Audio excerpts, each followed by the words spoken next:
શ્રાવણ મહિનાની સોમવારની શરૂઆત અમે કેક બનાવવાથી કરી, કારણ કે આજે તો રુદ્રાક્ષભાઈની ફરમાઈશ હતી કે મારી મમ્મી કેક ખાવી છે અને હું કેક અને એને કહી દીધું કે તારું મસ્ત લાજવાબ ટેસ્ટ છે. પછી મારે બનાવવાનું હતું બેટર, તો મસ્ત મજાનું બેટર બનાવી નાખ્યું ને એમાં નાખી દીધી તૂટી ફૂટી. અમે તો તૂટી ફૂટી કહીએ ને ડૂટી ફૂટી કહીએ, તમે શું કહો કોમેન્ટ કરીને જરાક કહેજો. તો ફટાફટ બેટર બની ગયું એટલે આપણે ફટાફટ મસ્ત બેટરને એક બાઉલમાં નાખી દીધું અને આપણે એલ્યુમિનિયમનું બાઉલ નહોતું એટલે સ્ટીલના બાઉલમાં નાખી દીધું.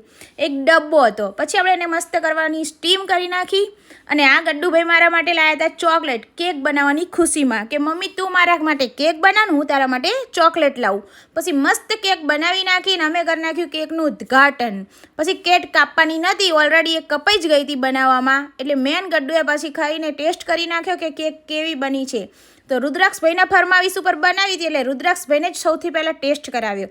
ટેસ્ટ કર્યો એટલે ગડ્ડુભાઈ તો અમારા હા મસ્ત મસ્ત થઈ ગયા કે આ શું મમ્મી કેક બનાવી છે તું, તારે તો કુકિંગ કરવી જોઈએ.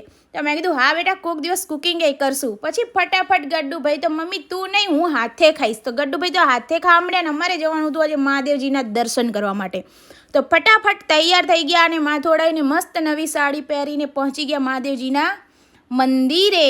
તો પગથિયા ચડીને મહાદેવજીને પૂછી લીધું કે અમે આવીએ છીએ તમારા મંદિરે, અમારું સ્વાગત કરજો.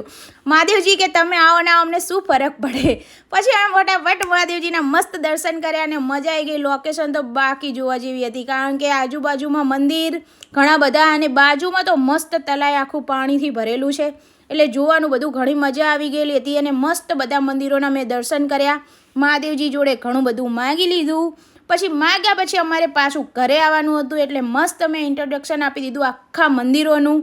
તો મસ્ત બધા મંદિરો જોઈ લો, અમારા ગામનું મસ્ત લોકેશન એટલે કે મહાદેવજીનું મંદિર. અને મસ્ત દર્શન કરીને આપણે થઈ ગયા પાવન.